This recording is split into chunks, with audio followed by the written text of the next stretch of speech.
महर्षि दुर्वासा द्वारा किए गए यज्ञ से उत्पन्न शक्ति को ग्रहण करने के लिए इंद्रदेव उपस्थित हुए, परंतु इंद्रदेव से अनजाने में महर्षि का अपमान हो गया।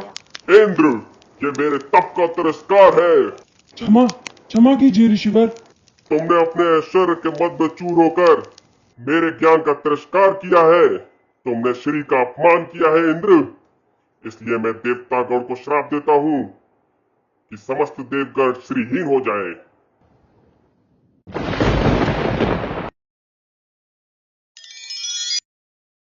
ज्येष्ठ, देवी लक्ष्मी ऐसे अचानक कैसे विलुप्त हो गईं?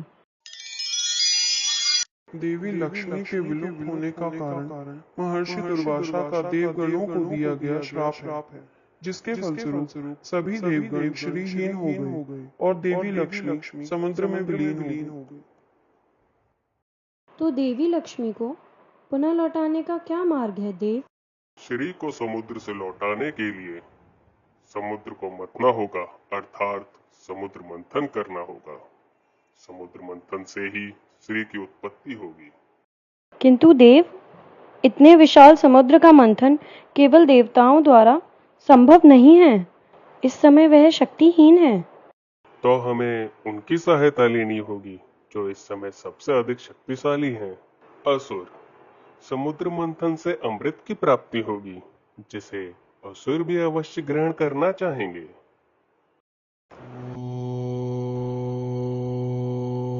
देवताओं और असुरों को साथ मिलकर समुद्र मंथन करना चाहिए, जिसके फलस्वरूप अमृत की प्राप्ति होगी। उससे आप सभी अमर हो जाएंगे। इस मंथन से अमृत के साथ साथ अन्य रत्नों की भी प्राप्ति होगी, जिन्हें समान रूप से दोनों पक्षों में विभाजित किया जाएगा, जिससे सभी को इस मंथन का लाभ प्राप्त हो सके। उचित है महादेव, हम मंथन में देवताओं की सहायता के लिए सज्ज हैं। हर हर महादेव। असुरों द्वारा मद्रांचल पर्वत को क्षीर सागर में लाया गया। हे देव, मंथन आरंभ करने के लिए पर्वत का स्थिर होना आवश्यक है। इसका निवारण तो केवल वही कर सकते हैं जिन्होंने इस संसार में संतुलन बनाए रखा है। वही इस पर्वत को स्थिर कर सकते हैं।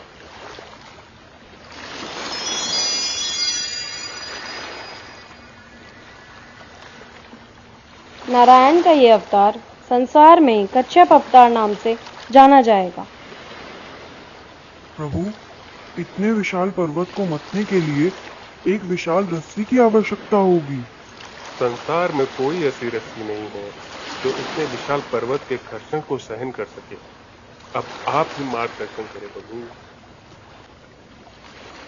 इस समस्या का समाधान मेरे प्रिय भक्त कौन कर सकता है?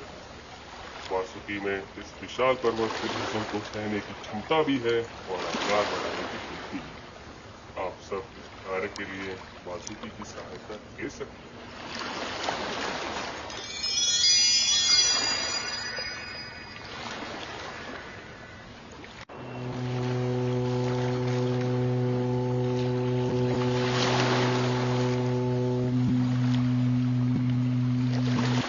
हर हर महादेव।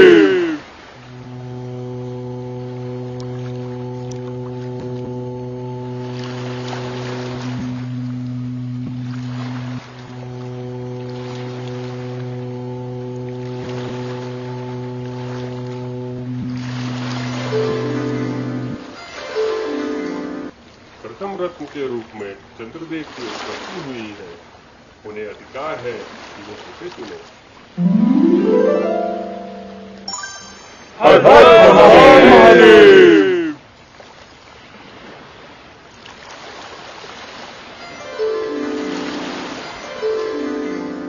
दिव्य गज ऐरावत हाथी, यह इंद्रदेव को दिया जाता है। हर हर महादेव।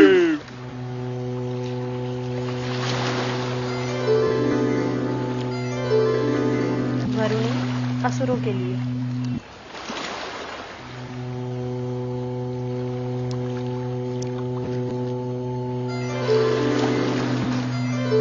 कल्प वृक्ष अब देवताओं के हित में।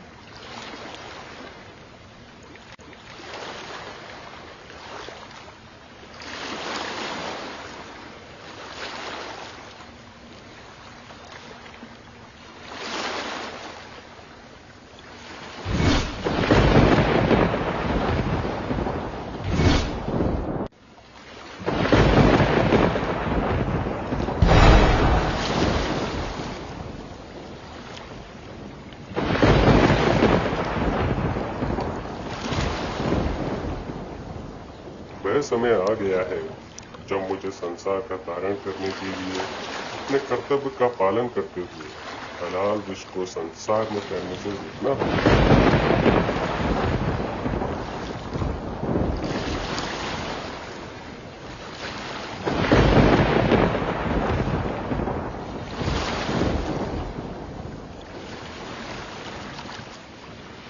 महादेव!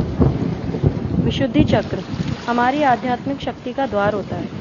मैं विशुद्धि में ही हलाहल को रोक दूं, ताकि यह ना महादेव के शरीर में फैले, ना संसार में पहुंच सके। हलाहल सदा सदा के लिए महादेव के कंठ में रुक जाएगा।